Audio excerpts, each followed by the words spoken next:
caso de gêmeos, é sempre cesárea ou... Não, já... Na verdade, assim, em teoria, a gente pode conduzir um parto gemelar, assistir um parto gemelar para evolução para parto normal, se o primeiro bebezinho tá cefálico, tá de cabecinha para baixo, né? Se o primeiro tá sentado, essa é uma contraindicação já um pouco mais importante para parto. Nasceu o primeiro, a gente tem um risco desse segundo bebezinho vir de uma posição diferente. Se ele vir de bumbum, tem condição ainda para parto, o ideal é que venha de cabeça, mas nem sempre vem. Bracinho, perninha, a gente tem que ir para cesárea. Então, é por isso que muitas pacientes de parto gemelar têm medo ou às vezes não são estimuladas a parto. Justamente falam assim, nossa, sofreu tantas horas, teve um bebê de parto e depois vai ter que ter uma cesárea. Entendi. Então, tem muitas ressalvas em relação a isso. Eu já fiz alguns partos normais de gemelares. Teve um que marcou bastante, que nasceu era um bebê prematuro. A gente tentou transferir, porque a maternidade que eu tava não tinha suporte adequado, né? Era uma maternidade de baixo risco, a gestação era de 34 semanas. Ela já chegou em franco trabalho de parto, a gente tentou encaminhar, não conseguiu. A hora que a ambulância chegou, tava nascendo. Eu falei, não, agora vai nascer aqui. Nasce comigo, pelo menos a gente dá o suporte, se precisar encaminha, né? Nasceu a primeira, parou o trabalho de parto. Mas agora tem que nascer a segunda. Caramba. E fui. Se eu não me engano, a primeira neném nasceu umas 2 e pouquinho, a outra nasceu 4 horas da tarde. Então, a gente teve um período de 2 horas de intervalo entre o nascimento das duas. Mas ficaram tudo bem, graças a Deus. E tava também viradinho ou não? As duas estavam de cabeça para baixo. Ah, tá. Então, já era mais tranquilo. Não, as duas... Sim, era mais tranquilo. É claro que eu esperei, porque até a segunda vir, se encaixar, se posicionar, demorou esse tempo. Sim. Então, assim, eu fui deixando. Como ela estava bem, a mãe estava bem, a neném e a mãe estavam bem, eu fui. No caso, é até bom pra mãe, porque ela vai se recuperando. Gera uma ansiedade, né? Porque ela não sabe o que vai acontecer, tudo. Entendi. Naquele momento, ela estava muito tranquila. Então, ela estava confiante, a gente estava, tipo... Eu era plantonista, então ela nunca tinha me visto. Ah, tá. Então, assim, a gente não tinha um vínculo, né? Diferente de uma paciente que a gente acompanha durante o pré-natal, que você cria o vínculo, que você conhece a paciente, você vai entendendo, você confia né? Na doutora, no caso, né? Mas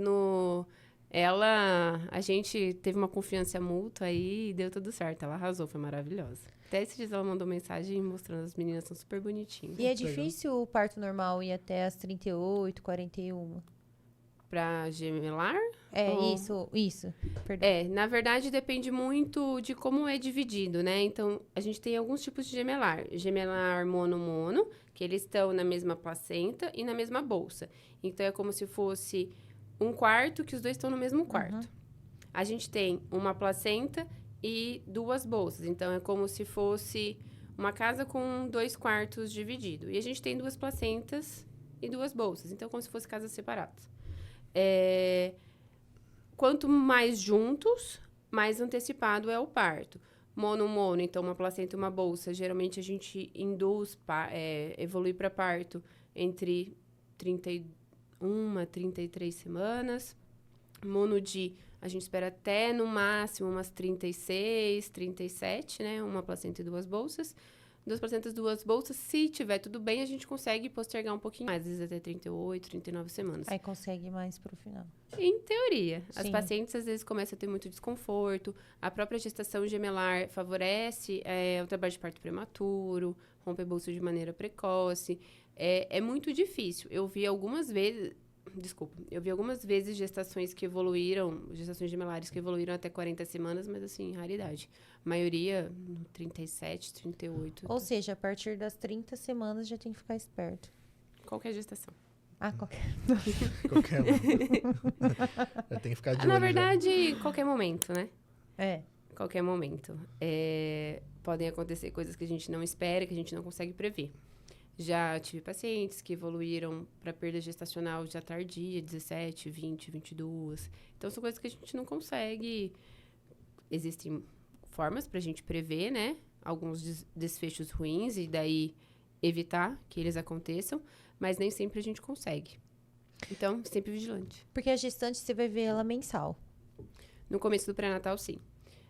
Até umas 28, 30 semanas são encontros mensais, na maioria das vezes, né? tem pacientes que a gente acaba vendo mais, diminuindo esse intervalo. A partir de 30 semanas, eu particularmente tenho a rotina de ver quinzenal, uma vez a cada 15 dias até 36. De 36 até o parto semanal. Entendi. Justamente porque como nessa fase ali do terceiro trimestre, a partir de 28 semanas, que é quando a gente tem um risco maior de ter complicações, a gente diminui o acompanhamento para ir avaliando, né? Pra ir observando, né? Exato.